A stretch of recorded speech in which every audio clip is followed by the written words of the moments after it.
व्हिएतनाममध्ये शिवरायांचा पुतळा आहे का? हो ची मिन यांच्यावर शिवाजी महाराजांचा प्रभाव होता का? व्हिएतनाममध्ये वापरलेल्या गनिमी कावामागची प्रेरणा छत्रपती शिवराय होते का?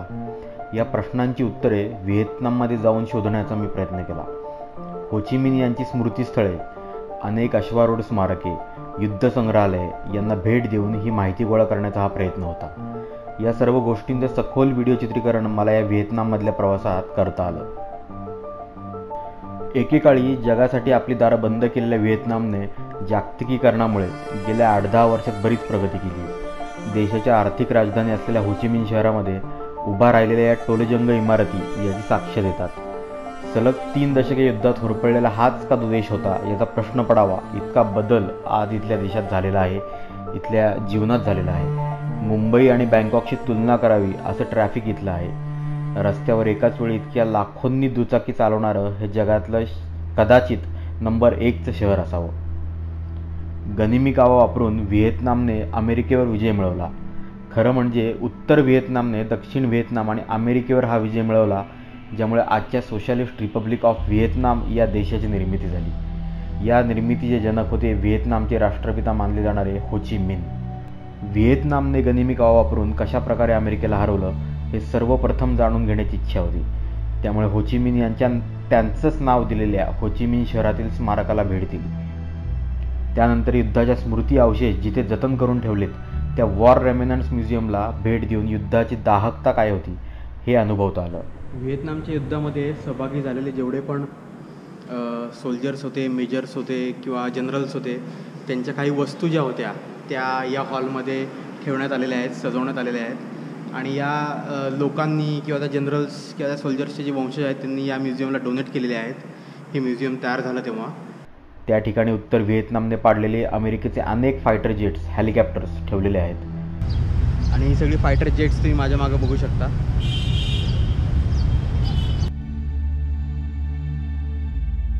हो ची मिन शहरापासून 50 किलोमीटर अंतरावर युद्धकलेचे एक जागतिक आश्चर्य लपलेलं आहे. अमेरिकेसारख्या बलाढ्य राष्ट्राशी समोरासमोर लढून विजय मिळणार नाही हे माहीत असल्यानं व्हिएतनामीज आर्मीने लपण्यासाठी आणि अमेरिकेशी लढण्यासाठी जमिनीखाली एक संपूर्ण शहर तयार केलेलं होतं, ज्यात हॉस्पिटल्स होते, बंकर होते, राहण्याच्या क्वार्टर्स होत्या, शस्त्रागार होते, स्टोरेज हाऊसेस होते आणि हे एकमेकांना जोडण्यासाठी भुयारांचे शेकडो किलोमीटर्सचे जाळेसुद्धा होतं. काही ठिकाणी स्वतः उतरून आतमध्ये जाऊन ही भुयारं त्यांची व्याप्ती मला बघता आली. याबद्दल सखोल माहिती देणारा व्हिडिओ लवकरच बनवेन.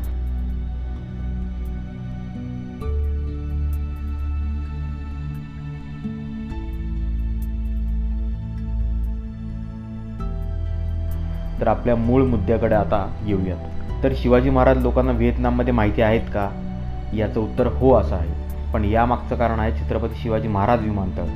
या एअरपोर्टवर उतरल्यामुळे किंवा हे एअरपोर्ट माहीत असल्याने लोकांना शिवराय माहिती आहेत.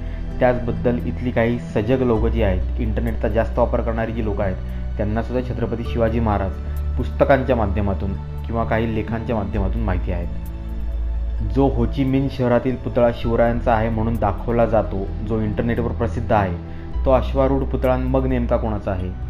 तर हा पुतळा आहे त्रान नागुयेन हान या 15व्या शतकात होऊन गेलेल्या व्हिएतनाममधल्या सेनापती असलेल्या या योद्ध्याचा हा पुतळा आहे.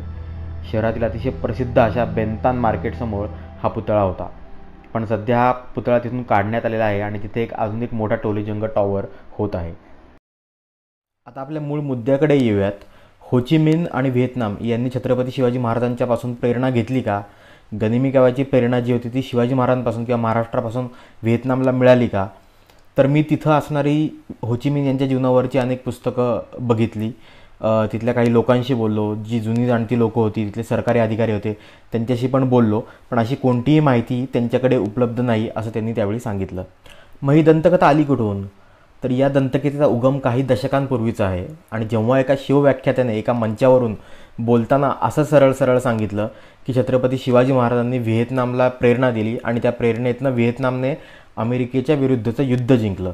त्या व्याख्यात्याने कदाचित तेव्हा विचार केला नसेल की इथून पुढच्या काळामध्ये कोणी व्हिएतनाममध्ये जाईल, या गोष्टी तपासून बघेल. आणि कारण त्या काळामध्ये व्हिएतनामचे दरवाजे लोकांसाठी बंद होते, टुरिस्टसाठी बंद होते, कारण तिथे युद्ध चालू होतं आणि युद्ध संपल्यानंतरसुद्धा स्टॅबिलिटी यायची होती.